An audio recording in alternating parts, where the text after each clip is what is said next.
Hey, this is Break Your Fingers Laughing. We're down at the Zoom. We've got Sleep Makes Waves. This is Alex and Otto. How are you guys doing? Good, man. Yeah, good. Just come off from sound check? Yeah. Sounding alright? Yeah, we got there. There was like an issue that we tried to fix and then created another issue and then we fixed that and then had to go back to the start and fix the first issue, but we're alive and that sounds good.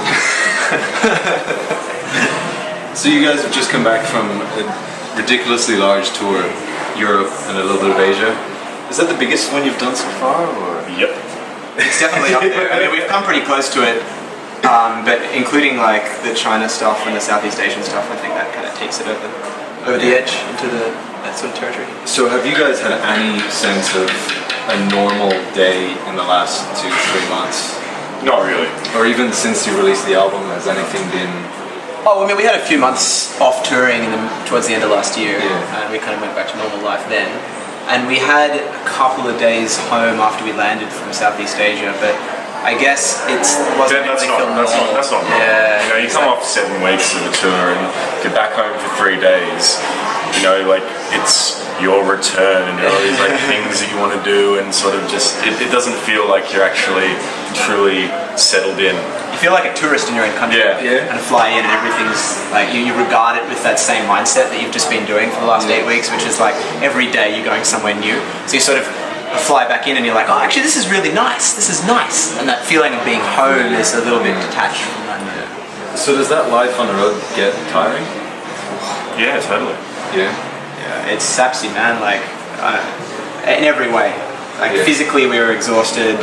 It was a ruthless schedule on that tour in Europe. The field trip that we shared with 2 other bands. It was a van tour, so it was a lot of early mornings to wake up and drive during the day to make load-in times, and so you know physically we were exhausted, and then you know there's a whole lot of other stuff going on as well, which kind of combined to make it particularly exhausting. So what was the best part of it? It's hard to pick out one best thing. A couple of really good things about the tour was that stand out to me would have been the camaraderie we had with the 2 other bands we did the first 4 weeks with, which were Tides for Nebula and Sky Harbor. That was just an amazing feeling to be on a tour where you felt like everyone had the same mindset and all the barriers came down really quickly. It wasn't just like we were, you know, doing this thing together. We became friends very close very quickly, which was just a great feeling. And then the other thing that was, I think, great was going to China for the first time. Not to, you know, say any one place is better than any other because, you know, they all have their different, you know, strengths and atmospheres. But having been to Europe 4 times, the novelty of being there that we felt the first time hasn't remained the same. It's sort of a familiar place that we go because we know it well, and there's a sort of predictability to it, a sort of understanding, whereas going to China was amazing because it was just this mind-exploding, head-fucking place. So it was really refreshing getting out of Europe and into China. I mean, we were definitely flagging by the end of the Europe run. We were feeling exhausted, and jumping across the world to China was like this kind of part 2, and it felt like we were coming home to some extent because we'd flown halfway back to Australia, and there was a lot about it that felt a lot more familiar to us as well. So has touring Europe, for want of a better word, become boring? No, that's not the way. That's not the way to look at it. It's the rewards shift as you do more and more tours in a place. So it's like the first time you go somewhere, you're just like, oh my god, this is all so different, and you're experiencing the pleasure in the novelty in being in a new place.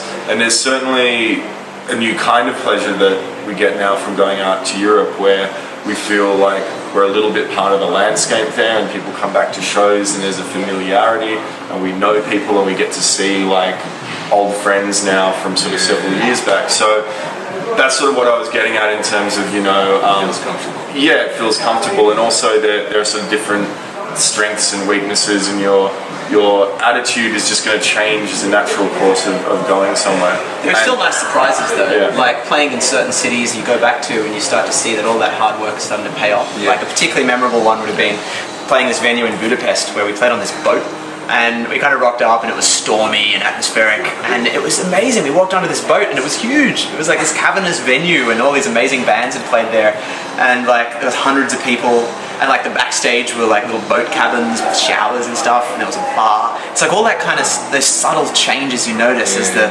hard work that you put in starts to pay off, where the rooms are nicer, the production's better, and people come back and they scream and shout when they recognize the song you've played. It's like, that stuff's really gratifying. So was it planned beforehand for 3 bands that have references to water in their names to play on a boat in Budapest, or was that just? I think that was Really nautical old occasion. just a little bit of magic, you know. Yeah. I think everyone felt that as well. You know, everyone was like, we're gonna party water style here. So you're speaking about getting to China and exploring new territory. You guys have got to a point to take a band like yourselves to how far you've got and how much success you've worked for. Where do you go next? What's the next step? I mean, what do you want to do? Have a coffee? Look, I mean, that's not in a way a really productive question for us to ask, because there's a sort of big background assumption on this whole stuff that a lot of people bring to this conversation when they're talking to us. They look and see that we're doing really well. I think they just assume we're on some inevitable trajectory towards eventually earning a living from this. And that's not going to happen. And so, well, I would say it's really unlikely. And I think you've got to be realistic about that kind of stuff. And so you find your goals need to match what the sort of state of the music landscape is and everything like that. And I think what we want to do is just continue to be a band. It's that simple. Well, it's cool. Like when we started with our manager in 2011, we had a bunch of goals that we wanted to achieve, and he's ticked every box. You know, like it's a bit strange for us. It's a bit surreal. Like even the kind of stretch goals, like playing at the Metro in Sydney and doing the Hi-Fi in Melbourne, is something that we never really thought could happen. And so, like to counter Alex's point, I'd say that it's been full of surprises so far, and we're open to the surprises of the future. But that said, we're not banking on this being a living. Like, I was probably sounding unduly pessimistic. What I mean is that sort of like talking about not making a living is a way to sort of indicate that it's really about the music and the satisfaction we get. We're in a lucky position that the band can do good things for us and we get to play nice gear and we get to sort of travel around the world. But at the end of the day, the motivator will simply be going back, making another record of music we like, and going and seeing hopefully a bit more of the world. And I think that's something that we just all want in our lives, you know, and we're sort of really lucky that we're kind of a bunch of musical weirdos, but the world has decided to give us this opportunity. It's pretty great. You know? Well, it's also we bloody busted our ass for it. I guess that's right too. But it is a nice thing to be able to do, right? To be able to still love playing that music, even though you've busted your ass for it. It's obviously been hard. You've still got to go to the day job. Yeah, eventually, when we settle back down. If we've got it. It's a constant struggle, man, balancing this, and you find employers who are flexible enough to let you get away with a few years of it, but and then everyone has their limits. You know, and you get to a point where you need to work out a strategy that is flexible and that is adaptive to whatever might come up. And you can say, well, I think it's only going to be this much, and then some stuff happens, and all of a sudden there's another tour and another offer. And for us, it's been this process of actually coming to terms with the increasing busyness of this project, which impacts a lot of the spheres of your life. And you have to continually ask yourself, like, where am I drawing the line? What am I not willing to sacrifice? And that can be difficult, and that can be a painful question, because when you've come this far, it's difficult to kind of put the brakes on. But it's the constant struggle. Everyone's made big sacrifices over the years, and you know, it's interesting you ask this, because one of the things we consciously try and do as a band is not bitch and moan about that stuff too much, because it's an amazing thing to be doing this, but it's sort of one of the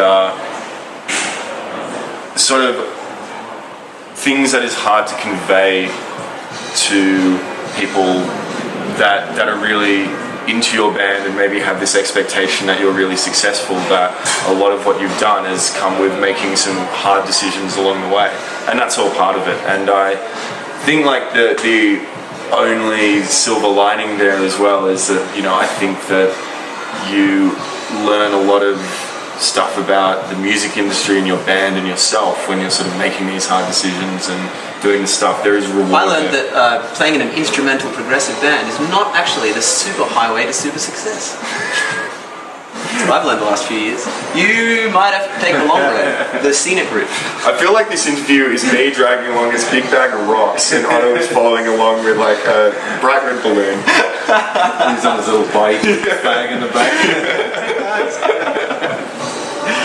Yeah. So, serious question, what has been the most important thing you've learned over the years being in Sleep Makes Waves? What has it taught you? Wow. Yeah, that's a really hard one. For me, it's like, even though things can be difficult at the time, there's some memories that age really, really well. And for me, it's been a process of trusting that although experiences can be difficult, if there's something that at the end of the day you love. And it's an interesting thing because you can love a thing and still find it hard in a lot of ways. And so coming out of that and looking back on that stuff, I found that it's aged really well, and that having a whole bunch of memories, like a year's worth of memories crammed into this 8-week tour, even though at the times during the tour and before the tour you felt like, how can I do this? When you come out the other end, it's a wonderful thing. Be brave and you'll find something cool.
You're a pretty fucking persuasive lot, aren't you?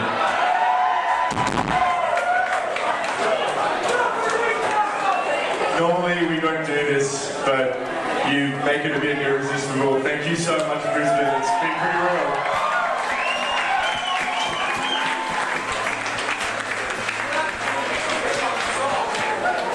We're about to play a song that's a pretty special one for us, and I think the rain coming fucking down with a vengeance to wash everything away, and then it being a beautiful sunny day when we can all smile sums it up pretty well. Thank you so much.